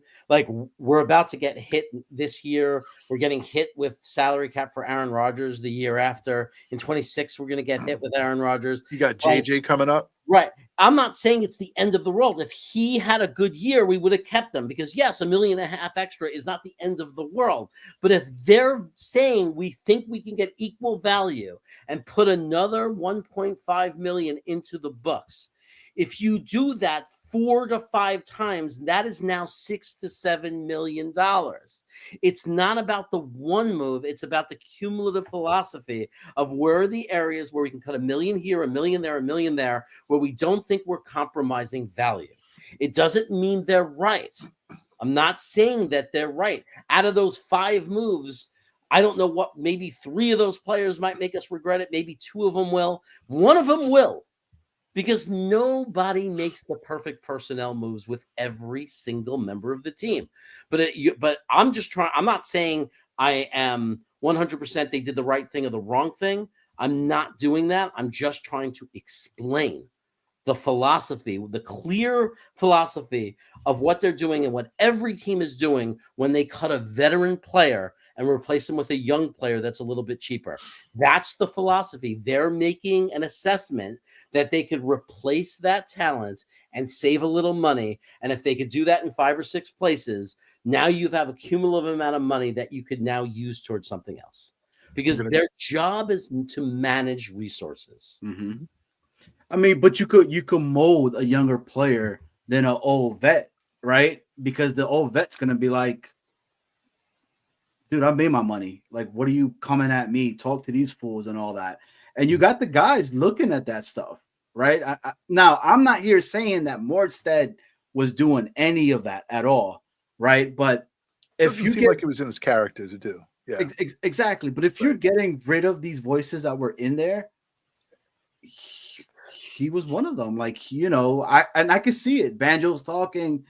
And then everybody looks at Morstead because he's been doing it for how long, you know? So he could be like, I've also played with Sean Payton too. Sean Payton was my guy and stuff. You know what I mean? So like, it's what I'm trying to say is I like what our coaching staff is doing. Like they're not putting up with anybody's shit, no matter who it is. And it just continues to keep building from there. You're seeing it. We're seeing it, right? This culture is being built. But at the end of the day, I could speak all of this rah-rah shit. I could continue saying, you know, man, I'm excited and all that. It don't mean nothing if they don't win. Yeah. They have to win. Football's a tough business because in a company, right, you don't do that to somebody. You don't go to a teacher who's done great for your school and say, well, I think this young teacher who's cheaper is better than you, right? That's a messed up thing to do. But sports isn't like that. Sports is, hey, we got this young punter we're looking at, and we think we're pretty confident. We feel really strongly that he's either going to be better or the same or not enough of a difference, and we could save $1 million or whatever it is. And we're just going to do it because it's a cold business. Yeah. Like in the real world, we don't do in companies that would be messed up. If every year the company looked at everyone and said, "Oh, we got a young guy out of college, just as good, save us money, throw you." I mean, you know, but in the sports world, that's how it is. Yeah. You know, and I think it's hard for us as fans when we really like a player, right? To see that happen to them, but that's just the nature of sports. Yeah, I'm going to coin the term Mujinomics. It's going to be Mujinomics. So I want everybody to know too, right? So my man Chaos here, and the reason why I'm going to bring this up because I mean this guy knows his food, right? So he does have a channel that's Brothers Best Food Review, right? Did I Brooklyn Brothers Food Review. Brooklyn's. There you go. My bad. I butchered it. I'm so sorry. Old great one. No, it's fine. Don't kill me. Don't be sorry. It's fine. But I got the new guy coming in here, and I think this question is directed towards you. So when tailgating at Jets games, right? The idea of cooking some signature foods from the city of the visiting team, the sign of sportsmanship. Week 1, Pittsburgh Pierogies Pierogi. in lot Pierogies. in 26. Thoughts on this chaos? My thoughts are great idea. I mean, look, if we're playing the Eagles and someone starts doing some pretty damn good cheesesteaks in that tailgate, in the parking lot, I mean, I'm not going to sit there and say it's about sportsmanship. I'm not going to lie and pretend that I care about the sportsmanship part. But if that adds that sentimental value to you, that's great. All I care about is the food. Like if we're playing Detroit, bring in, the Detroit style hot dogs and, all the way they like to eat it in that culture. And I'm all about it. Obviously if I'm at a tailgate, man, I'm going to eat what I'm, whatever's there. And I know that Pittsburgh does, it's one of their inner things. Not a lot of people know that, but if you want good pierogies, good, that is a place where they have a lot of Polish restaurants and that type of stuff in Pittsburgh. And if you're going to bring that and have that in the parking lot, and I'm invited and I'm at that game, I'm going, and if you want me to, as part of the deal when I eat it, to say good sportsmanship, I hope Pittsburgh, you stay healthy and we have good, healthy competition. I will say that if it means me getting a plate of pierogies. He had me at pierogies. It doesn't matter. We could play Cincinnati, Buffalo. It doesn't matter. We'll play Miami. Well, if it's Buffalo, what do you think we're getting in the parking lot if we're playing Buffalo? I don't care. Pierogies. I want pierogies. Come on, we're getting wings, bro. We're getting wings. Yeah. I think we're gonna a line of tables that they're gonna be trying to throw us through every single time. So, Chaos. I don't want to take up all your time, but how much more time do you have? I mean, are you okay or? I think I'm okay because my mom probably fell asleep. Oh, okay. I'm taking care of my mother, but I think she's sleeping anyway. So all right, okay. so let's keep it going, right? So all this is happening, right? So I was kind of alluding to it in the sense of we need to win. You kind of heard what everybody has said. Justin Fields has talked. He had a really good conversation with Eric Allen today as well that they put out there. What does this all mean to you, Jeremy? Like you hearing this, what does it mean? Are you 100% on board and fuck yeah, we're about to dominate shit, or no? I false hope. I am 100% behind what they're doing. I don't agree with every single move. I'm not saying I didn't celebrate when they cut our punter. I understood it. Right. So I understand what they're doing. It doesn't mean every single move they make I completely disagree or not agree with. I am not sitting here saying this is oh my God, these guys are amazing. We're going to win 10 games this year. What I'm thinking is I don't know what's going to happen this season. I don't know what's going to happen long term. And I'm no longer making those predictions. And I think that the jury is still out, because I think that if I learned one thing from this last 4 years is wait until it happens on the field. And that goes for either way. People who say we're going to suck, well, let's see if we suck on the field over the next 4 years, or 3 years, whatever, how many seasons. Everybody has a different number in their head of how long you give a new regime. I am going to celebrate the things that I could see as concrete, real things. And I think that's what we've been talking about. I don't know if it's going to lead to wins because I don't know about their on the field coaching. I don't know Aaron Glenn as a head coach, as a schemer and on the field. And if it's going to translate to wins, I don't know. But I do know is I like his attitude. I like his presence. I like his strength. I like that whether I agree with the Aaron Rodgers, the way he handled it or not, what should we have kept him? Should we not have kept him? Throw that out the window. What I like about him is this assertiveness and willing to do it and stand by it without being sheepish about it and saying, well, blah, blah. No, he just went out and said, nope, didn't fit into our plans. Mm-hmm. That's what I like about him. I don't know if that means wins yet, but I know I like that. Me too. I totally agree. I love the fact that Aaron Glenn is no nonsense. And am I all in? I'm a Jet fan. So of course I'm all in all the time. Every year This is the year, because one year I'm going to be right. So, I, I mean, look, we've lived through it Why not before. now? We watched this team go to 2 AFC championship games, 4 in our lifetime, Snowball. I mean, Yep. like we've been through these cycles before. This has been one of the worst ever. It's been terrible. But we know that it's going to turn. We know that. I mean, I think what we're at the point, though, before we die, we'd like to see them actually win the Super Bowl, though. before I die. You know what I mean? Like, because that's what I'm starting to think. I'm thinking I'm more than halfway through my life. Mhm. I really like them to not just, I kind of need a Super Bowl. Yeah. I mean, it's if you root for this team, right, you're gonna always root for them to succeed. Like it is what it is. And why the hell do you even watch this at all? Right. I'm somebody that, again, it's a brand new year. We're at 0-0, right there. Why can't we not be the Washington? I'm about to say Redskins. What Washington Redskins? Commanders. Because I still call Football them the team, Redskins. Commanders, everything. All right. So why can't we be that? Right? Like, why? Why can't it be us this time around? Why can't Justin Fields have a Geno Smith type of season and he's coming like a phoenix out of the ashes, baby, full on blown freaking fire, and is just torching the NFL, baby? Like, why can't that happen to us? I know exactly. So, like, and I say all of this because it is the beginning of the season, right? Ask me like after like in November, right, where we're at and everything. We're probably gonna be back here again and with chaos. Like, yo, chaos, man. Who are some of these draft picks, baby, that you're looking at as of right now? I hope that doesn't happen. But I like what the coaching staff is doing. And I was a Flores guy. Like, I wanted Brian Flores to me be too. over here. Oh yeah, That's who I wanted. Big time. Glenn knows this he knows the market really well. He knows he's learned it from the best, which was in Parcells.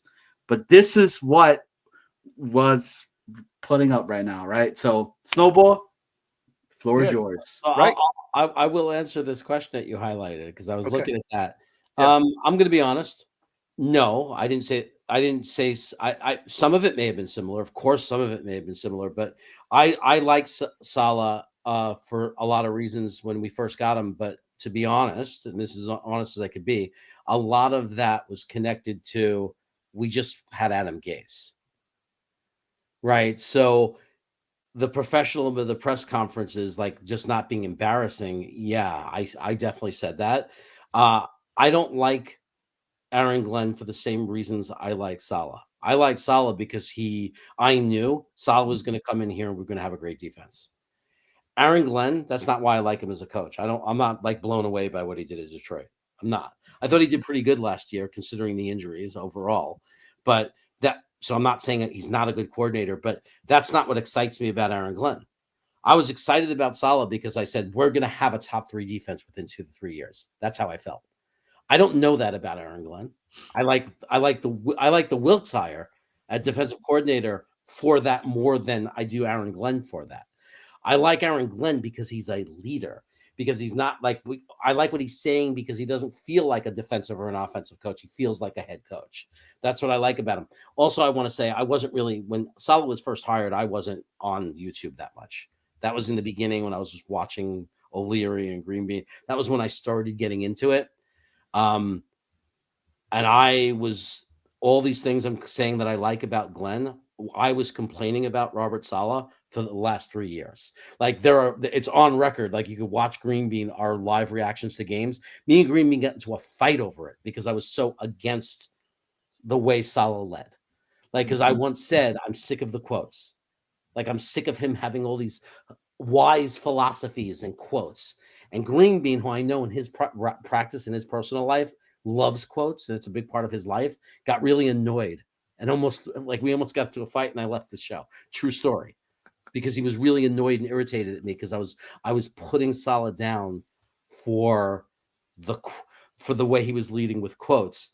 So there may have been some similar compliments there, but there is a different honest vibe about Aaron Glenn than the positive vibes I used to have for Robert Saleh. Like there is a difference. And I will be the first to admit that I'm a Jet fan. I'm positive. I want to be positive. And like everybody else, I'm looking for the best I could look for in what he's saying, right? I'm trying to look for the positives, definitely. And I think that one thing you'll notice that's different about me from 3 years ago to this is I'm saying I understand it doesn't mean wins on the field. And 3 years ago, I was saying we're going to win 10, 12 games and shut everybody up. I'm not saying that now. I've learned my lesson. And I know that these things that we see in the offseason, these things that are being said, whether I could like them or not like them, I am not claiming that means victory or wins. I'm no longer connecting the two. Wins is a different thing that we have to wait and see on. So then let me ask you this then, and I'm gonna ask to both of you guys, because Snowball, we were talking about this once I get up to New York soon.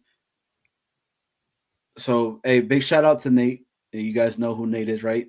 Nate, he put something out to where the front office sent to all the season ticket holders that they are not opening up practices to the public this year. I wanted to get your guys' thoughts. What do you guys think about that? Do you guys like it? Or do you guys are like upset about the fact that you guys can't see Arian Smith, Mason Taylor, and all these other guys? Did they say practices or training camp? Training camp. Training camp, my bad. Yeah, training camp. Training camp is not for the public anymore? Correct. That pisses me off. Like I look forward to training camp. I like to go to training camp. I like to watch the players. I like to, but listen, if it's year one and Aaron Glenn says training camp is closed to the public, you better be sure. I kind of have mixed feelings about it. I'm in Sacramento, so I don't get to see training camp. And it's funny because I see Jake Osmond in the chat. What up, Jake? I kind of look forward to some of the training camp being open. But one of the things that actually, as I'm seeing Jake, it's making me think, I think it'll be really cool. And I think this is good for Jake Asman. And it's good for us if we play it right. It'll definitely be good for Jake because I think it will put more reliance on the work that we do, right? Because Jake gets those insiders and he'll get those people to come in and talk about what they're seeing because we're not going to know. And he's going to get us access. So that opens up doors for YouTube content providers, right? So I'll tell you what I won't miss. I won't miss everybody freaking out and Richie going on for 2 hours on his channel screaming because a running back fumbled the football. So now that's the big news. And should we trade Breece Hall right now because he can't hold on to the football because in practice he fumbled the football? Like I'm not going to miss that. Yeah. But training camp is open to the public. Yeah. That's all right. So I guess, so was it like an exclusive thing for the season ticket holders? I'm guessing, right? That somebody would. Well, that's why Nate said it. Gotcha. Yeah. Okay. Because he's a season ticket holder. And plus, what would they do with all those stands? I mean, the stands are beautiful. So it's very nice to go. Have you ever gone? Jeremy, you've gone, right? You've gone to training camp? Not to the new one. Not since they made to the new one? I didn't get to go to any of that only because of proximity. I mean, I had Sack Exchange from the Jets Lounge. I mean, would have gotten me in any day I wanted to go. But like, I'm through, I pick one trip a year. Like, when do I get to come in? And it's typically for the Talking Jets game, right? It's to go and, meet up with Green Bean and Ryan and Matt. So I only have so many trips to the East Coast in me. Someone said shots fired, meaning they think I'm taking shots at Richie. I'm not. I totally understand. There's a difference between me who does this stuff for fun and for a hobby and Richie who's really doing this to make a living. Sure. So Richie has to take that fumble and turn it into a show if there's no other news because he's trying to make a living. So, and I get it and I understand it. 100%.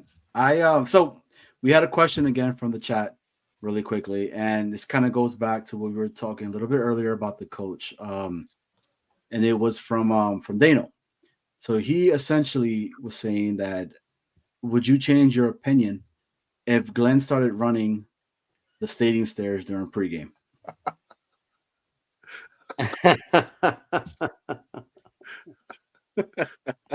You know what I'm embarrassed about? I hate the fact that we somehow, some of us, and I'm raising my hand, convinced ourselves that running the stairs and everything was a good thing.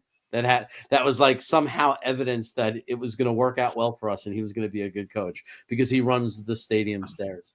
He was yoked though. I mean, he was yoked. Like he was. Yeah, but unfortunately, that doesn't seem to like correlate at all to winning. Yeah. So, But Andy Reid's a big fat gooey guy, so you know, like yeah, exactly. I'll take the gooey guy over the yoked guy. 100%. So Chaos. With that being said, we're getting to the point of the show where we allow some call-ins really quickly. So Okay. are you game for that, or if you want me here, I'm game for that. If you want to do it, do we we always want you here, man. I would love to meet some of the people that come on, and and there are some people I haven't spoken to in a long time. So if they jump in, I think that'd be pretty cool. I'd love to say hello. So everybody in the chat, first and foremost, if you have not hit the like and hit the sub button, what are you waiting for? It is Friday night. You're rocking with Jets Worldwide. Wide. We got the great one on the show tonight, Mr. Jets Chaos. Everybody. I would like to add that I believe if Jake is still watching, did we premiere 6 Rings? We did. We did premiere 6 Rings. We did last week. Right. So, Jake, if you're still watching the show, give us a thumbs up real quick because we have to let you know a little bit about this. Chaos is looking at us like, what are you talking about? All right. Last week, right, same thing. We're towards the end of the show, right? We had Tyson on and everything. So shout out to Tyson and everything he's doing over there. Hey, we're going to have call-ins, blah, blah, blah. So we have calls. We're having good dialogue. Everybody's talking. Then this guy comes in, bro. I see him in the background. Snowball sees him in the background. I am so worried because this dude's fidgeting around, going back and forth, right? And then I see walking around his house. Yeah. I see nothing but Patriot stuff. And I'm like, shit, like, what is this guy going to do? Do we bring him on? Right? We bring him on. And we're like, oh, what's going on, man? This dude starts telling us that the New York Jets need to draft the first round pick next year because we must have it. We're bottom feeders. And he's like talking about all of his like trophies and the jerseys on his wall and all the people. I mean, he was crazy, but my finger and Johnny's finger on the remove button, like immediately, because we didn't know what this guy was going to do. So to everybody that says we have to have the first round pick for the quarterback and all this and all that, I just want to make one point. You want to start naming the quarterbacks around the league right now? They're on the top echelon of the league, and tell me that they were top picks. I mean, like they were first round, but they weren't top 5. Like Lamar Jackson was the 5th quarterback taken that year at 30. Aaron Rodgers, Hall of Famer, picked at 24. Patrick Mahomes picked in the deep 20s.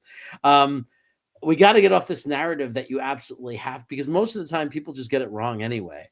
So it isn't that first quarterback that's taken. When you know what I mean? I'll take the 11th from 4 years ago. We don't know if we have the 17th pick in the draft next year that we get the 3rd or 4th quarterback taken, and that ends up being the quarterback that was 32. There you go. Exactly. That we don't know that we might not end up with the best quarterback of the lot. Nobody knows. Never do. Right? Josh Allen was like the 4th quarterback taken, and Buffalo traded up to the 7th or 8th pick to get him.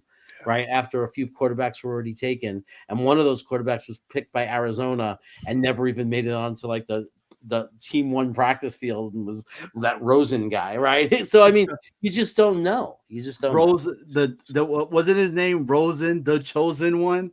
Yeah, like that was the whole Josh thing. Rosen, the chosen. Yep, that's what it was. We have the great one with us, Johnny, and as you refer to the man waiting backstage, the only man who can fix the New York Jets.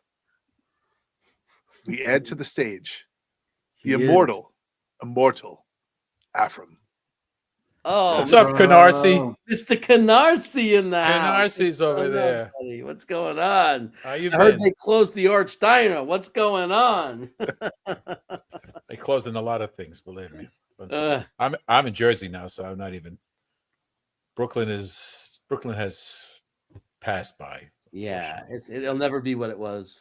No, but things change. Everything's changing. Yeah. How are you guys? We're doing well, Afram. The conversation's great. I appreciate that, Afram. You know how we do on a Friday night, Yeah, man.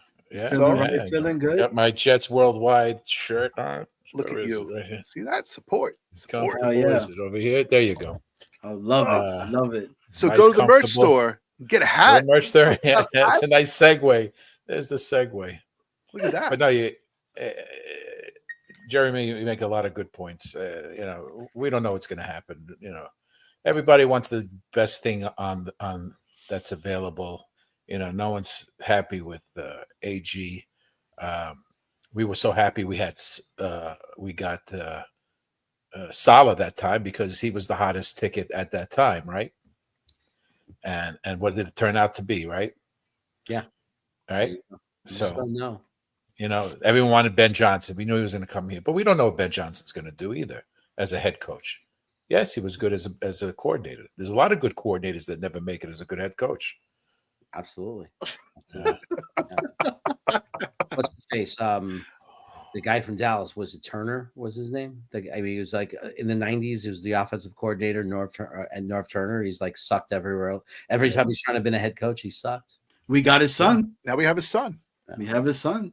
Yes. So that's another one that's being talked about too, because he's going to be a consultant, right? The father to his son. So, but Afram, you and I, Snowball, right? We appreciate you coming on and your knowledge. So you saw what we were talking about. Right. Everything that went on with the press conferences with, Wilkes, Tanner, and then Banjo, right? And then, I mean, Aaron talking and the whole nine, seeing Fields having the conversation with Eric Allen. I wanted to get your take on that, right? So did you watch all the press conferences? I watched a few of them. Okay. But what I'm seeing is you've got the usual crowd looking to generate some sort of story because they've got nothing. This is one of the few seasons we've had where there's really nothing outlandish going on. There's really no major story. There's no why do we draft this guy? Why do we sign this guy? There's You know no why? news. You know why? Yeah. Because we're moving in silence. Exactly. We're not the headline anymore. Okay, so they have to write something, so they have to generate a story. I like it like this. I like it. I don't want to be in the limelight or anything. I'm just waiting for the season to start and hope to we play good hard football and win some games because I'm tired of what we've had in the past. I've been watching this team since '78, so I've seen like Green Bean. I've seen a lot of changes, but yeah, I like it. I think I like the fact they don't take any graft from these guys because they always look for, like Samini and Costello. They always look to try to bring down a negative story because negativity sells. We know that. No one reads a positive story. God forbid, So Yeah, the Jets they look want, good. they want negativity. It's I nice. like what we see. It's nice. Go ahead. It's nice when your biggest controversy is we cut the punter. Yeah, exactly. Yeah, and it was obviously they're not keeping anyone older. All right, they've got maybe one or two guys at 30. They're not taking anybody. They want to be a young team. He wants to mold these young guys to the way he wants them. Okay, if a veteran coach did that, they wouldn't say anything. Nobody would make a big story out of it. But because we got rid of them, all of a sudden it's something, outlandish. Oh, we cut a 40-year-old punter. Oh my God, what's next? It's actually funny to say that we cut a 40-year-old punter. Yeah. Yeah. So then you see Wilkes come up there, right? Yeah. And then you I like that one. Yeah. you get Rich talking about, presuming we're gonna do this, and then right then and there, what do you mean presuming? Yeah, So you exactly. hear that from your defensive coordinator. I'm gonna put you as one of the players, Afram, right? You are the Mike, all right? You are that linebacker that everybody is looking for. You hear that from your coach that's in that defensive room with you. What's your take on that? You tell you, I got a coach that's gonna, stand up for his guys, and he's not gonna take any crap from these writers, and he's not gonna let them write anything that's wrong, incorrect, or anything like that. And he's not gonna give speeches on why we lost, try to turn something that's not good in and try to lighten it up like Salah did. Salah's the biggest mistake Salah ever did was change his way. If he was one of those guys when a defensive corner, he should have stayed that way. Just because you're head coach doesn't mean you have to change your demeanor, and that was his biggest mistake. He should have stayed who he was, the way true, and it probably would have been respected more by a lot of the players as well, and coaches. But then again, his coaching staff wasn't worth talking about either. But you saw what happened to the defense when he left, So there Yeah. was some modicum of like respect and some modicum of, Yeah, integrity. but the defense collapsed because you had a guy who's doing both head coach and defense, and he couldn't handle it. Yeah. That whole defense, because they didn't know what's going on. And you got the other guy doing what he wanted to behind the center. It was a disaster. It was just a disaster. Yeah, And now it really it's past us. We don't need to bring it back. We need to just look forward and hope that this coaching staff can do a lot better than what we had, and these guys can learn to play together. And you see some camaraderie. He was talking. I saw Fields talking about how the guys are taking out each other out. They they had a golf outing. They said Lazard is going to take them someplace else for another get together, and they built team building each player. So yeah. Yeah, I think he's going to But- barbecue for the team. So Lazard. Yeah, I don't know if he mentioned what a barbecue, but he said that he's planning to do something, which is good. They get to build a relationship with one another and become a team. Right. Probably it was one of just the like most he- shocking things, though, to hear is that, a lot of people thought Lazard was gone. Still here. Right. He For took now. a major pay cut. Johnny. Thank you, Professor Snowball. Yes. I would like to say that I was one of the few individuals that kept saying we're probably going to keep Lazard because everything else that's in the free agency is pretty trash right now. Right. And if we're going to be this quote unquote run heavy offense, the dude's a good blocker, right? At Yeah. the second level, that could potentially, if you get Brees Braylon that could hit a home run, what do you need your wide receivers to do? Yeah, block. To block for He's- you. So he's a good scheme fit. One of the things that I think I don't think people appreciate enough is we needed to, and I think we all agreed that towards the end of last season, we needed to get the stench out of the building. 100%. Right? We needed to really get it out. And I think what we're not appreciating enough is I feel like they did it. I feel like it's a different vibe now. I really feel like that stench is gone. And I don't know if it's going to translate to wins or not, but I know that the stench from last year didn't have wins. So if we would have still had that same feeling and that, then and nothing, and there was no major changes, I don't think we'd have any reason to believe we could win. But at least we're doing the one thing we had to do. We're getting rid of what we know loses. Mhm. Exactly. And and we went through a process to pick the coach. He brought in some guys. Listen, guys have to start someplace. We're not going to get someone else's offensive coordinator, right? It's someone that's going to advance from a lower tier job, like an offensive quarterback coach. They're going to move up. Like Ben Johnson was not always an offensive coordinator. He worked his way up, just like all these guys worked their way up. Absolutely. And that's what you're going to end up getting, So let's see if they can put together a team. We look forward to it. Let's hope. I just hope they play hard.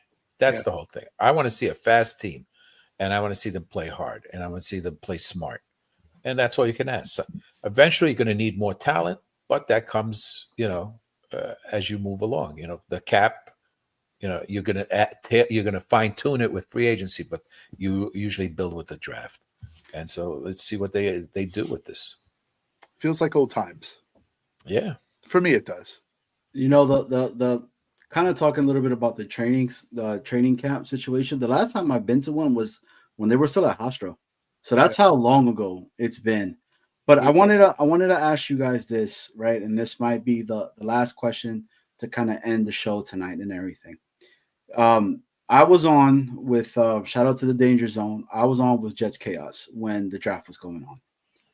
I was somebody that was like super pumped when we got Arian Smith, but that's because I saw Arian Smith and what he did over there in Georgia. Now, I know the issues that supposedly come with the whole dropping the ball, but I blame a lot of that on the quarterback that was throwing him the ball, that was dirting a lot of stuff and throwing it to his freaking laces. But I want to ask this, right? In OTAs, now, I do not put too much of anything when it comes to voluntary OTAs. I really don't.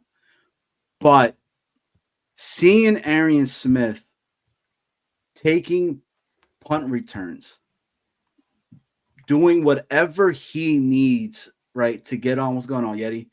To get on the team, to say, I want to be from the jump something that's going to give a spark to this team. Supposedly, this dude is running to the point where nobody could touch him, right? The separation when he was there was insane. What they're saying again, but it kind of goes back to what Chaos was saying, right? People are in shorts. Let's see how he looks when he puts on the pads.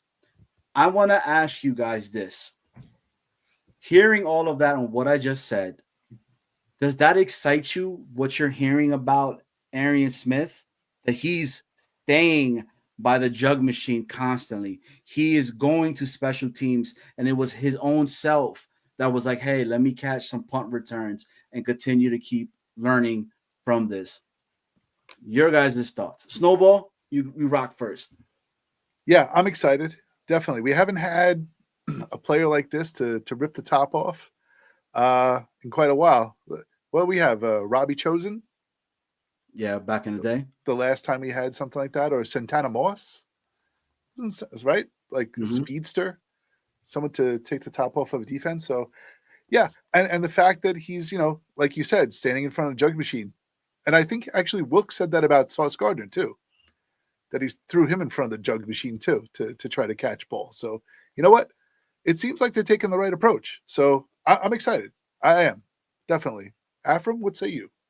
Yeah, I agree. I think that the fact that he's taking the initiative to even to try to catch punts and do something, he wants to be part of the team any which way he can and contribute. You want to see that. You want to see the enthusiasm in the players as they come in.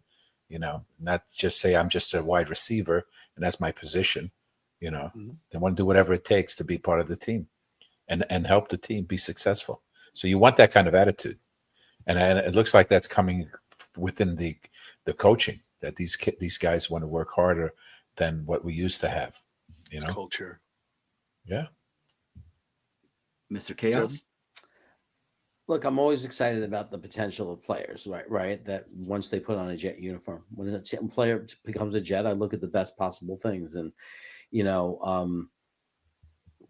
he is explosive and super, super fast, and I know that doesn't mean everything. There have been fast players. You can get track stars that are sprinters, and it doesn't mean they're going to be a good football player, but that doesn't mean you can't be excited about the potential of it. Mm-hmm. Like if he can, if he could adjust and transition to the NFL game with that speed, he could be a really dangerous player. And there's no reason not to be excited about it, and just really hope for the best. Hope that he's a guy that pans out, because I would love to have a player pan out that offers that kind of speed, I'd love to have that kind of weapon on the Jets again.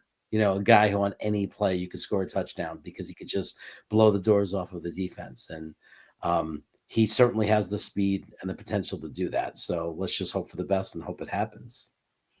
Yeah, listen. If he does pan out, then kudos to the coaching staff. Yeah. Because so now that's what you got to look to see if these guys develop. Okay, and then you could see, then you could start giving kudos to this coaching staff and say, hey, looking forward to what else they can do with this team. You know, And that's exactly what it is. It's all down to coaching.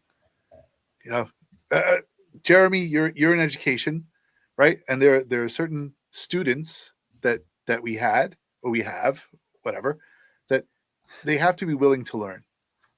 Right? If you don't have the willingness to learn, then you're never going to have a great student. So, it seems like they're picking. I think I understand what Nicholas is saying, like the as well, though, right? It's kind of like if he wasn't like, and he was just doing what he was asking, you found out, like he didn't like if it was the opposite, you'd say, oh, like this guy doesn't want to do anything to win. Like I think it's a good thing. It's fine. No, that's nice. He's but it's also, I think what the point that's being made by Nicholas is just, but that's what you should expect. Like he's a young guy trying to get a job in the NFL and trying to get a role in the NFL. He should be saying, what can I do? I'll do anything it takes. But don't take it for granted that every player is like that, right? On the other side of the argument is the reality is for whatever reason, there are a lot of these young kids come in and they don't do that. And they don't have that attitude. I don't know. Tackle. Right. I don't know if I'm super excited about it. Like, oh, that's the thing I'm talking about. But I'm glad. I'm glad to hear it. It's a nice thing to hear. It's like, oh, we got, there's a kid on this team who's picked in the 4th round, and now he's volunteered to take punts. He's doing whatever he can to be a contributor. I think that's pretty cool. Fine. But yeah, but again, I'm more excited about his speed than I am anything else.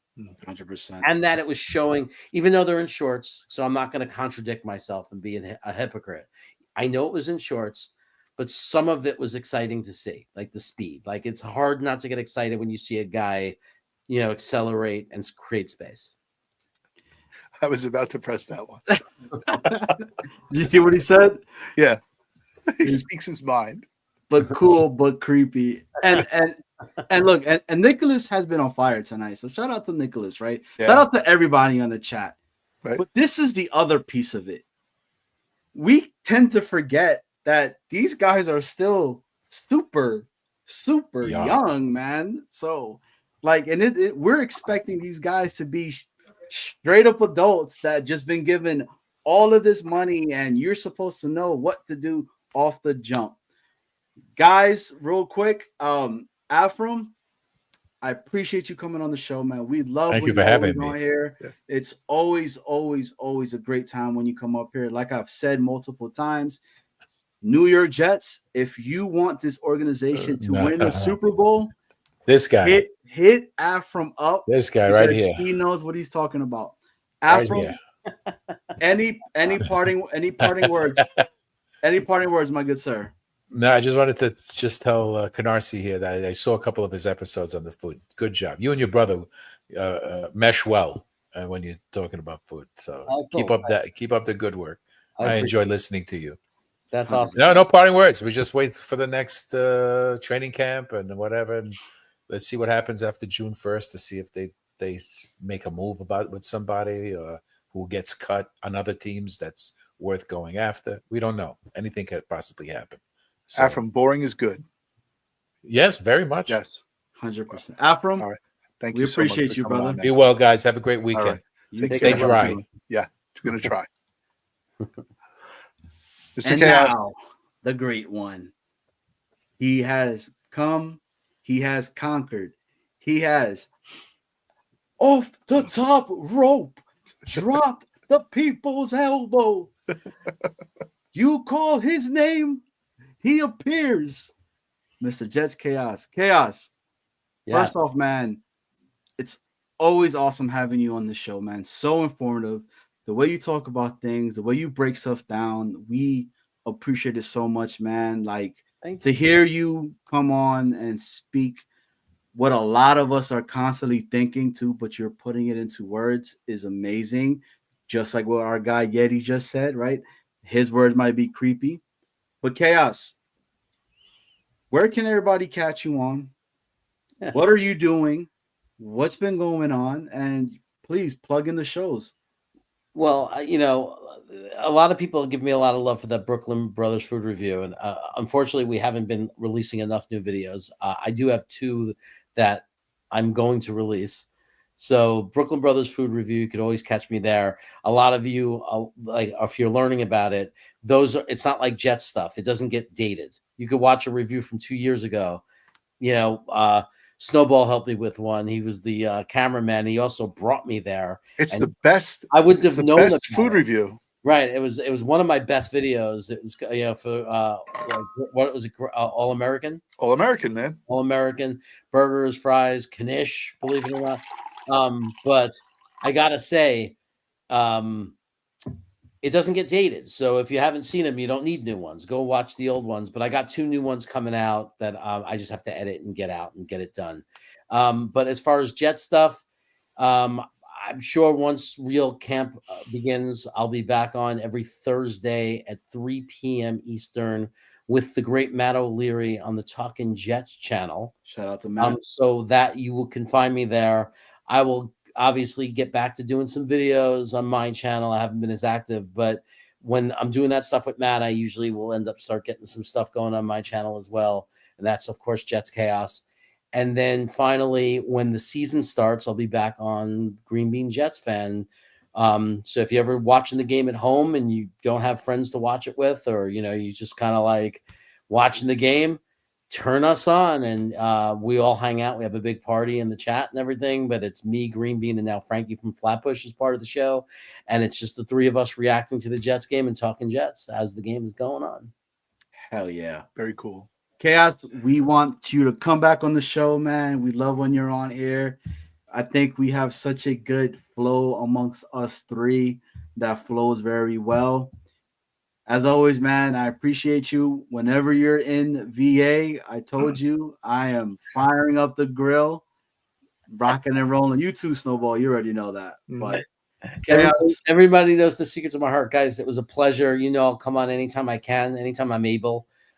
Always love talking to you guys. Appreciate you guys giving me the stage and allowing me to do my thing because we do this because we love it. So thank you. I'll see you at the O'Leary wedding. I'm kidding. Okay. All right. Peace out. Thank you so much for coming. Peace out, guys. All right, man. Chaos. Take care. All right. That's the end of our show. And just like that, the Friday night's finished. Hey, but this was awesome. Again, as always, Snowball. Yep. Dude, we're awesome, bro. Like we killed it. I know. I Listen, mean, we got 3 minutes until we can make those AI clips. So yep. We're going to get that going. We're going to do the outro and we're out. Thank you, everyone in the chat, for checking in with us. Big surprise, Johnny. I haven't even told you. I have a new raffle prize that's being delivered soon. So that'll be up for grabs very soon. I'll tell you off air. Anyway, thank you for tuning in. If you have not liked this video yet, please do it right now. And if you have not subscribed to our channel, you should have done it 2 seconds ago. So do that now. And anything else to say? We're out. This has been Jets Worldwide, wide. Peace. See you. Peace.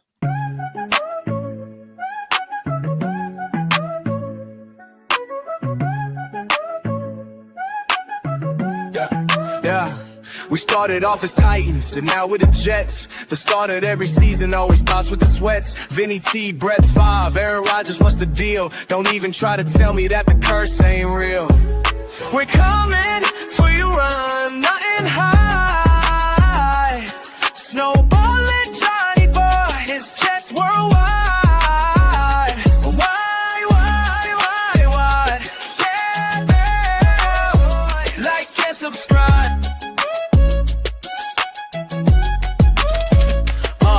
But fumble, fail, Mary, choking Fitzpatrick. The end of every season is always tragic. Doug Bryant missed, everybody got pissed. Super Bowl seasons ended with just one twist. 15 years without the playoffs. Is Aaron Glenn legit? We're the friggin' New York Jets and we're built for the shit. We're coming for your roof and hide. Snowballing Johnny Boy is Jets worldwide. Why?